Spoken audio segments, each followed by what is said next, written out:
Good morning guys. आज हम लोग हाइब्रिडाइजेशन पढ़ेंगे। पिछले लेक्चर में हम लोग डबल बॉन्ड इक्विवेलेंट निकालना सीख लिए थे, जिसमें calculation of sigma bond and pi bond का कैलकुलेशन देखे थे। अच्छा, जो चीज़ हमें डबल बॉन्ड इक्विवेलेंट से नहीं मिल पा रही थी, डबल बॉन्ड इक्विवेलेंट से नहीं फाइंड आउट कर पा रहे थे, जैसे डबल बॉन्ड इक्विवेलेंट से हम जो चीज़ number of sigma bond and number of pi bond जिस मॉलिक्यूल का नहीं निकाल पा रहे थे, उसका हम जो है स्ट्रक्चर ड्रॉ करके, हम वैलेंस बॉन्ड थ्योरी के अकॉर्डिंग हम उसका स्ट्रक्चर ड्रॉ करके वहाँ से हम फाइंड आउट कर रहे थे। तो आज हम लोग पढ़ेंगे हाइब्रिडाइजेशन। हाइब्रिडाइजेशन में चीज़ों को समझना ये है कि हाइब्रिडाइजेशन होता क्या है। क्या होता है कि हाइब्रिडाइजेशन से ये होता है कि जब दो डिफरेंट एनर्जी लेवल के एटॉमिक ऑर्बिटल, जैसे एटॉमिक ऑर्बिटल 2s का है तो ये डिफरेंट एनर्जी, जैसे ये है तो एक एनर्जी लेवल का ये इलेक्ट्रॉन, एक एनर्जी लेवल का ये इलेक्ट्रॉन, तो ये क्या करते हैं, रीडिस्ट्रीब्यूशन करते हैं, इलेक्ट्रॉन रीडिस्ट्रीब्यूशन करते हैं। यानी 2s में है तो 2p में चला जाएगा, एक इलेक्ट्रॉन इसका 2p में चला जाएगा।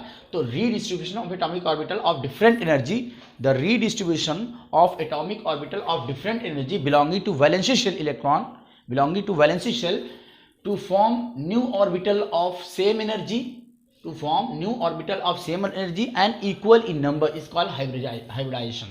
तो इस चीज़ को हमें देखना होगा।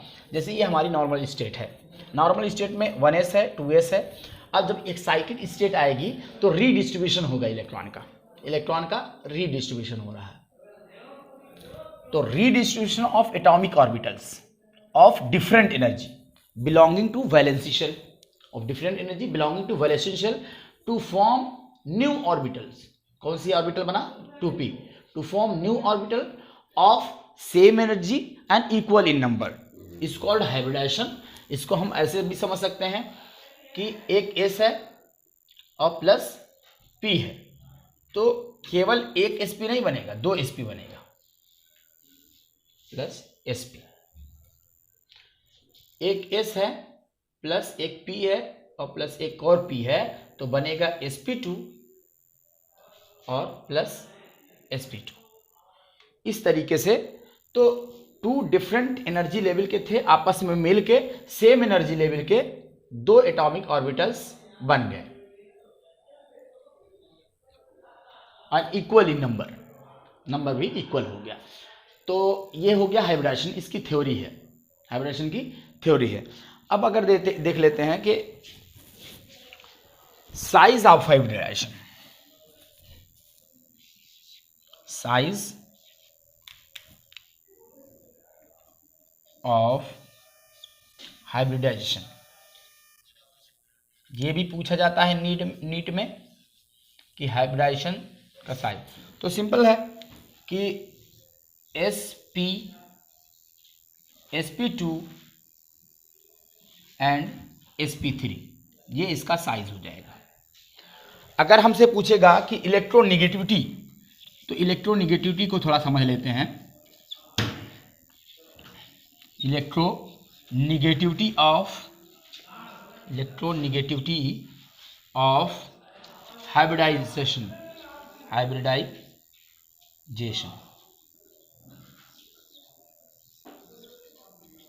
तो ये परसेंटेज ऑफ एस कैरेक्टर पे डिपेंड करता है।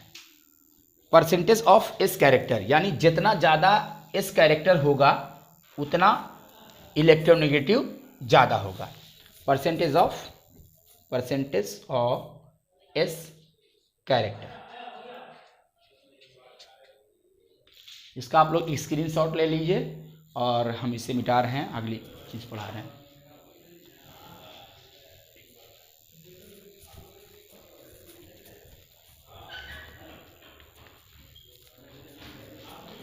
तो हम इलेक्ट्रोनेगेटिविटी के बारे में देखें तो sp की इलेक्ट्रोनेगेटिविटी ज़्यादा होगी या sp2 की इलेक्ट्रोनेगेटिविटी ज़्यादा होगी या sp3 की इलेक्ट्रोनेगेटिविटी ज़्यादा होगी। तो हम कभी भी जब हाइब्रिडाइज्ड ऑर्बिटल के जो है इलेक्ट्रोनेगेटिविटी पूछे तो हम उसका परसेंटेज ऑफ एस कैरेक्टर देखते हैं। तो इसमें परसेंटेज ऑफ एस कैरेक्टर कितना है, 50%। इसमें कम है क्योंकि s p2 ज़्यादा है, p ज़्यादा है, p 2 है और इसमें p 3 है। तो परसेंटेज ऑफ इस कैरेक्टर सबसे ज़्यादा इसका होगा, उसके बाद इसका होगा, उसके बाद इसका होगा। तो इसकी इलेक्ट्रोनेगेटिविटी का आर्डर हो जाएगा ये इलेक्ट्रोनेगेटिविटी निगेटिविटी का ऑर्डर हो जाएगा, ये हो जाएगा इसका ऑर्डर। अगर हमको फाइंड आउट करना हो, जैसे कोई मॉलिक्यूल हमको दे दिया, उसका फाइंड आउट करना है कि इसका जो है इसमें कौन सा हाइब्रिडाइजेशन है, sp हाइब्रिडाइजेशन है या sp2 हाइब्रिडाइजेशन है या sp3 हाइब्रिडाइजेशन है। तो एक तो ये हो गया कि हम ये देख लें कि कितने सिग्मा बॉन्ड हैं, कितने कोऑर्डिनेट बॉन्ड हैं और कितने लोन पेयर हैं। एक तो ये हो गया, उससे हम फाइंड आउट कर सकते हैं। लेकिन उसको फाइंड आउट करने के लिए जिस तरह डबल बॉन्ड इक्विवेलेंट में हम लोग इनऑर्गेनिक मॉलिक्यूल जब आ रहा था तब हम उसका स्ट्रक्चर बना रहे थे, और स्ट्रक्चर बनाकर ही हम समझ पा रहे थे इसका डबल बॉन्ड इक्विवेलेंट कितना है, और उसी से हम समझ पा रहे थे कि जो है डबल बॉन्ड इक्विवेलेंट नहीं निकल रहा था इनऑर्गेनिक मॉलिक्यूल का। जब double bond equivalent inorganic molecule का नहीं निकल रहा था तब हम उसका स्ट्रक्चर बना रहे थे। स्ट्रक्चर से हम देख रहे थे कि कौन सा कितना जो है सिग्मा बॉन्ड है, कितना पाई बॉन्ड है। तो इसी में जो है, इसमें क्या है कि अगर हमें हाइब्रिडाइजेशन निकालना है तो एक तो ये कंडीशन रहेगी कि हमें स्ट्रक्चर बनाना लाजमी हो जाएगा। तो उसका हम स्ट्रक्चर बना के उसका वैस पे मतलब उसका जो है हाइब्रिडेशन निकालेंगे कि कौन सा हाइब्रिडाइजेशन है। जैसे फॉर एग्जांपल CH4, तो इसका सिंपल है 1H 2H 3H and 4H। तो क्या है, 1 sigma bond, 2 sigma, 3 sigma, 4 sigma. तो इसका हाइब्रिडेशन कितना हो जाएगा sp3, क्योंकि इसमें एक S है और बाकी 3 P है, 3 1 4, तो इसका हाइब्रिडेशन 4 हो जाएगा। अगर हमको हाइब्रिडेशन C2H6 का पूछे, C2H6 का पूछे तो ये कर देंगे hydrogen hydrogen hydrogen hydrogen hydrogen and hydrogen. तो इसमें बॉन्ड देख लेते हैं, 1 2 3 4 5 6 7। अब एक उसमें देख लेते हैं कि एक कार्बन पे कितना हाइब्रिडेशन हो। तो इसका हाइब्रिडेशन कितना होगा sp3, इस कार्बन का कितना हाइब्रिडेशन होगा sp3 होगा, क्योंकि 4 बॉन्ड है तो sp3 हाइब्रिडेशन हो जाएगा इसका। तो इस तरीके से हम हाइब्रिडेशन फाइंड आउट करते हैं एक स्ट्रक्चर से। लेकिन अब अगर हम स्ट्रक्चर ना बनाना चाहें, कुछ ऐसे मॉलिक्यूल हैं जो जिसका स्ट्रक्चर बिना मतलब बनाए जो है हम उसका जो है हाइब्रिडेशन बता सकते हैं। तो इसके लिए हमें वैस्प निकालना होता है, valency shell electron pair, valency shell electron pair इसमें लिख दे रहे हैं, बहुत ही इंपॉर्टेंट है। कोई भी मॉलिक्यूल हमको दे देगा, वैस्प से हम निकाल लेंगे और जहां जरूरत पड़ेगी वहां हम स्ट्रक्चर बना लेंगे। लेकिन ये इससे जो है हम फटाफट किसी चीज का जो है हाइब्रिडेशन बता सकते हैं। वैलेंसी शेल इलेक्ट्रॉन पेयर,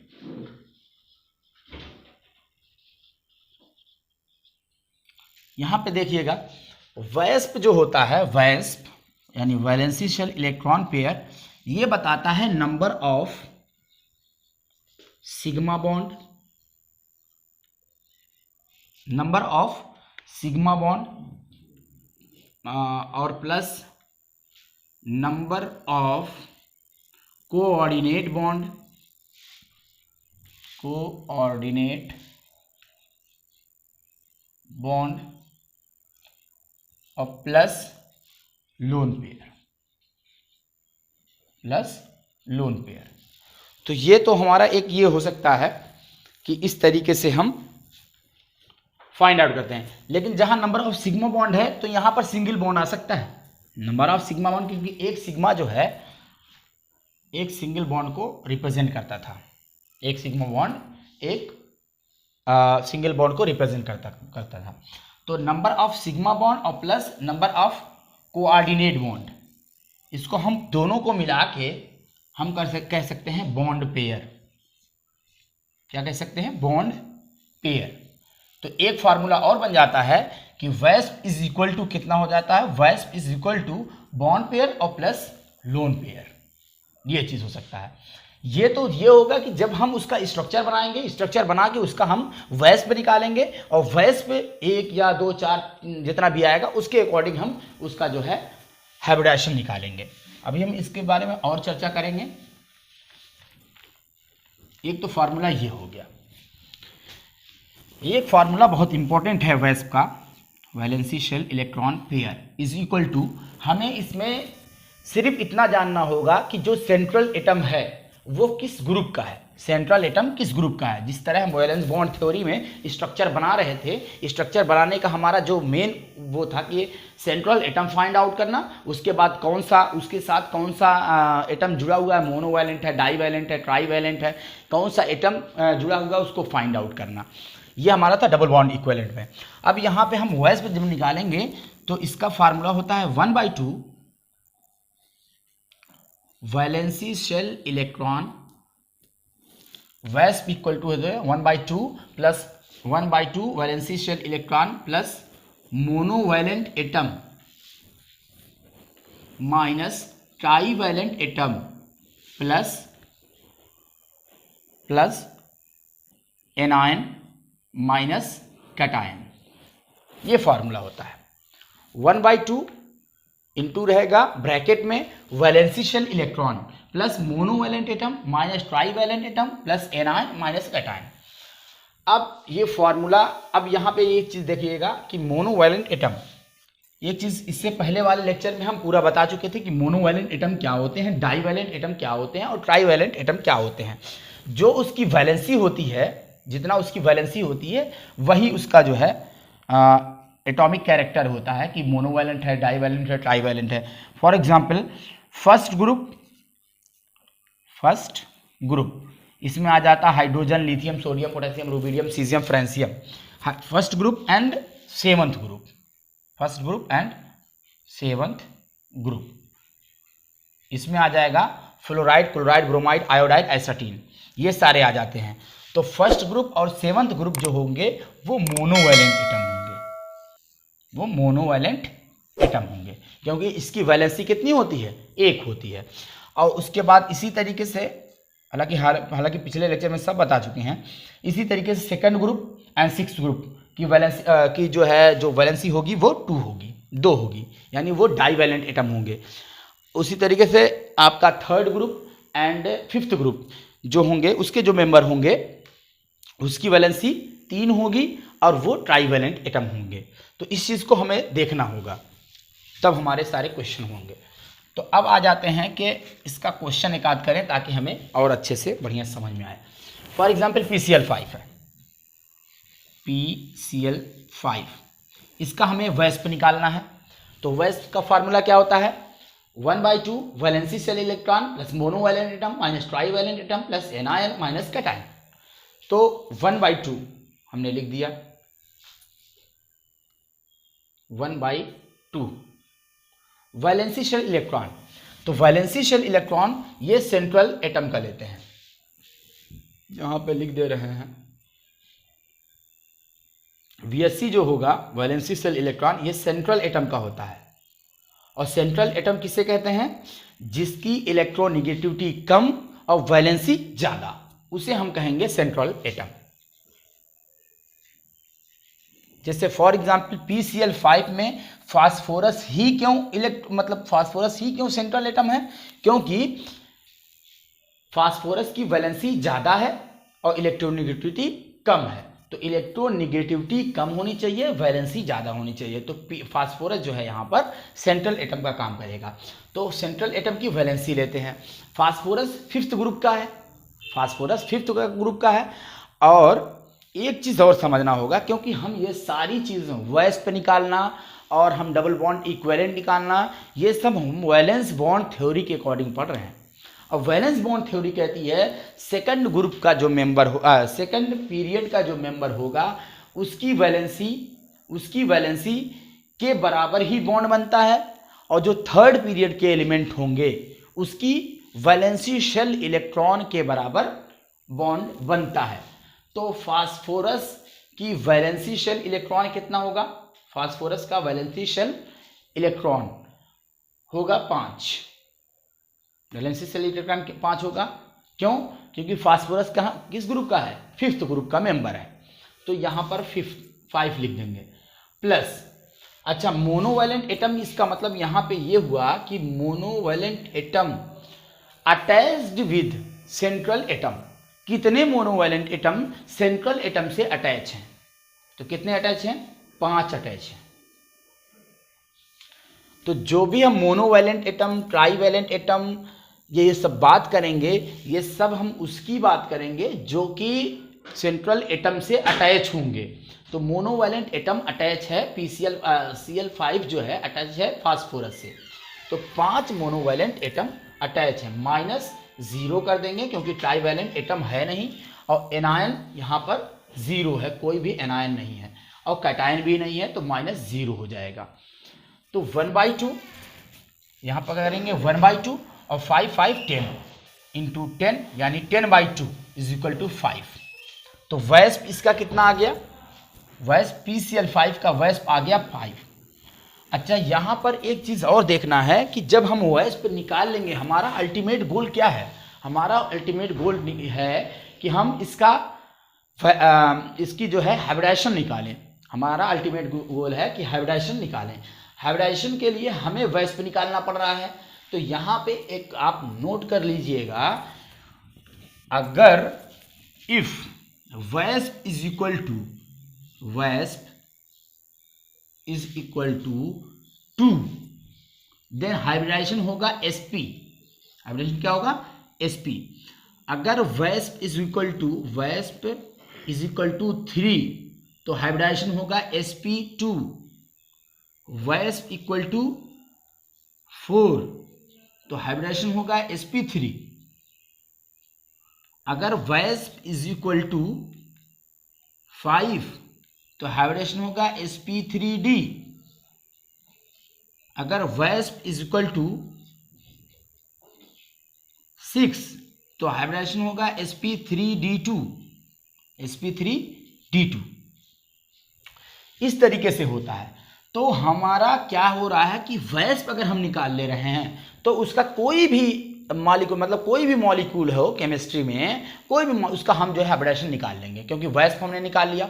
और जो हमारे वैस्प से नहीं आएगा उसका हमारे पास एक फार्मूला और था। वैस्प इज इक्वल टू क्या था? नंबर ऑफ सिग्मा बॉन्ड और plus number of coordinate bond और प्लस लोन पेयर, यानी number bond pair plus lone pair का फॉर्मूला था।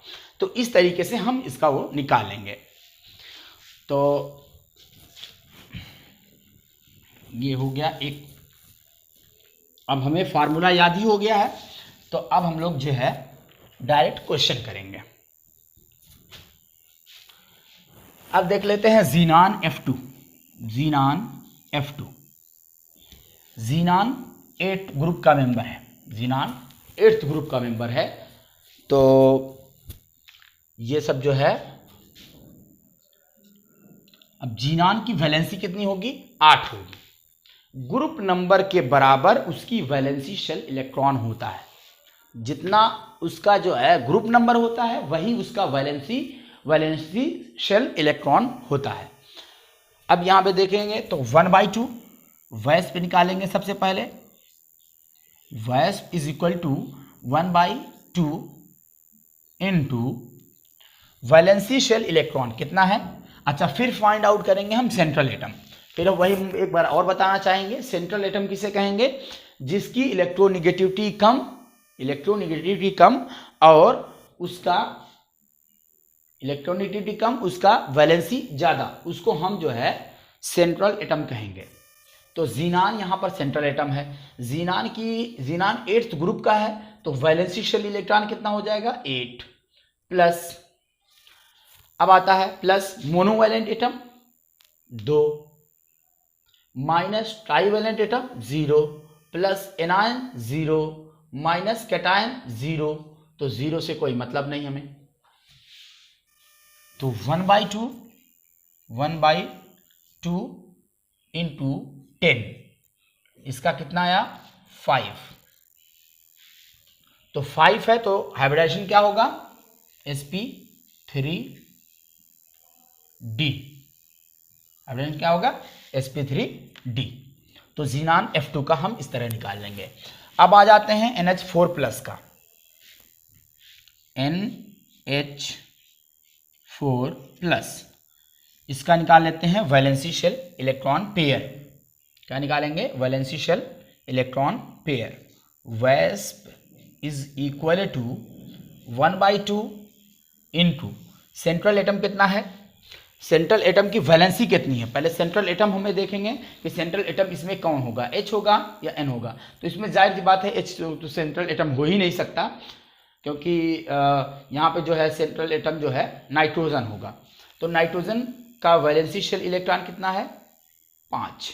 क्यों 5 है, क्योंकि ये 5th ग्रुप का मेंबर है, नाइट्रोजन 5th ग्रुप का मेंबर है। अब यहाँ पे आप देखना पड़ेगा कि अगर इस चैप्टर को सही से पढ़ना, मतलब इस चैप्टर को पूरा बढ़िया से कोई भी क्वेश्चन ना छूट पाए, तो हमें ग्रुप नंबर याद होना चाहिए और पीरियड नंबर याद होना चाहिए, क्योंकि ग्रुप नंबर के बराबर ही वैलेंसी शेल इलेक्ट्रॉन होता है। तो अब ग्रुप नंबर हमें पता होना चाहिए, और जितना ग्रुप नंबर होगा उतना वैलेंसी शेल इलेक्ट्रॉन होगा। 5वें ग्रुप का मेंबर है nitrogen, phosphorus, arsenic, antimony, bismuth. तो 5 प्लस मोनोवैलेंट एटम कितने जुड़े हुए हैं, 4, माइनस ट्राईवैलेंट एटम है नहीं तो 0, प्लस एनायन, एनायन इसमें है नहीं। एनायन क्या होते हैं, माइनस चार्ज वाले जो होते हैं वो एनायन होते हैं। Minus plus anion 0, minus cation, cation कितना है 1, जो प्लस होगा वो कैटायन 1 है, 1 प्लस है। तो अब यहां पे निकालेंगे 1/2, 5, 5, 10 और 10 - 1, 5। एक चीज यहां पे गलत हो गया, सॉरी, ये 5 नहीं है, मोनोवैलेंट एटम 4 ही जुड़े हैं इससे। तो 5, 4, 9, 9 - 1, 8 हो जाएगा। तो यानी 1/2 × 8 = 4। तो वेस्प कितना आ गया, 4 आ गया। अगर वेस्प 4 होता है तो क्या होता है, sp3 हाइब्रिडाइजेशन होता है। तो इसका हाइब्रिडाइजेशन क्या हो जाएगा, sp3। तो इस तरीके से हम वेस्प निकाल कर हम उसका हाइब्रिडाइजेशन निकाल सकते हैं। अब आ जाते हैं SO4-, सल्फेट का देख लेते हैं, SO4-। तो हम वेस्प निकालेंगे, valency shell electron pair = 1/2 × valency shell electron sulphur का है यहाँ पे। अब यहाँ पे एक चीज़ और है, अब सल्फर सेंट्रल एटम होगा कि ऑक्सीजन सेंट्रल एटम होगा। यहाँ पर दोनों चीज़ बराबर है, SO4 यहाँ पर दोनों चीज बराबर है। ऑक्सीजन भी 6ठे ग्रुप का मेंबर है, सल्फर भी 6ठे ग्रुप का मेंबर है। तो अब ऑक्सीजन सेंट्रल एटम होना चाहिए या सल्फर एटम होना चाहिए। तो हमें पता है कि इसमें वैलेंसी जो होगी दोनों की 2 होगी, ऑक्सीजन की भी 2 होगी और सल्फर की भी 2 होगी। तब हम यहाँ पे इलेक्ट्रोनेगेटिविटी देखेंगे, तो इलेक्ट्रोनेगेटिविटी किसकी कम है, सल्फर की इलेक्ट्रोनेगेटिविटी कम है। तो 1/2 × वैलेंसी शेल इलेक्ट्रॉन सल्फर का देखेंगे, यानी क्योंकि ये सेंट्रल एटम है 6, प्लस मोनोवैलेंट एटम नहीं है, माइनस ट्राईवैलेंट एटम नहीं है, प्लस एनायन, एनायन कितना है 1 है, माइनस कैटायन नहीं है। 6 + 1, 1/2, 7 आ गया। अब यहाँ पे एक चीज़ आ रहा है कि सल्फेट, तो ये कितना आ जाएगा 3.5। अब यहाँ पे आप देख लीजिए, हमने एक चीज़ कहा था कि जहाँ पर वेस्प से नहीं निकलेगा, वेस्प से हाइब्रिडाइजेशन हमारा नहीं निकलेगा, वहाँ पर हम क्या करेंगे, हम वहाँ पर स्ट्रक्चर ड्रा करेंगे। अधिकतर केसेस में वेस्प से निकल जाएगा, अधिकतर केसेस में हमारा वेस्प से निकल जाएगा, लेकिन साल्ट में वेस्प से हो सकता हो ना निकले, क्योंकि ये साल्ट है, सल्फेट का सॉल्ट है। हम इसलिए आपको ये नहीं पहला बताना चाह रहे थे कि पहले इसको जो है वेस्प निकालेंगे, उसके बाद अगर समझाएंगे तो चीज़ें समझ में आएंगी। तो सल्फेट का वेस्प 3.5 आ रहा है, तो ऐसा तो नहीं हो सकता ना कि 3.5, भाई वेस्प जो है अगर नंबर में मतलब फ्रैक्शन में नहीं होगा, 2, 3, 4, 5, 6 के फॉर्म में होगा, तभी तो हम कहेंगे sp2 sp3 हाइब्रिडाइजेशन। तो यहाँ वेस्प से हमारा नहीं निकल रहा है हाइब्रिडाइजेशन। तब अब हम यहाँ पे क्या करेंगे, हम सहारा लेंगे किसका?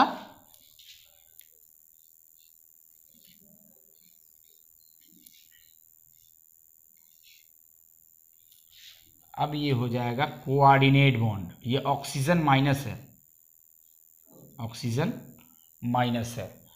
अब यहां देख लेते हैं कि ये हो गया 1 2। अच्छा एक चीज़ और यहाँ पे देख लें कि कभी भी सिग्मा पाई बॉन्ड का कैलकुलेशन, पाई बॉन्ड जो है इन्वॉल्व नहीं होता है। पाई बॉन्ड कभी भी हम उसको जो है सिग्मा बॉन्ड, जैसे सिग्मा बॉन्ड करते हैं, कोऑर्डिनेट बॉन्ड करते हैं, bond pair plus lone pair, तो बॉन्ड पेयर में कभी भी पाई बॉन्ड नहीं आता है, यानी कभी भी पाई बॉन्ड हाइब्रिडाइजेशन में इन्वॉल्व नहीं होता है। इस चीज़ को समझना होगा, पाई बॉन्ड कभी भी हाइब्रिडाइजेशन में इन्वॉल्व नहीं होता है। तब यहाँ पे हमें अब सल्फर का जो है हाइब्रिडाइजेशन बताना होगा। सल्फर का और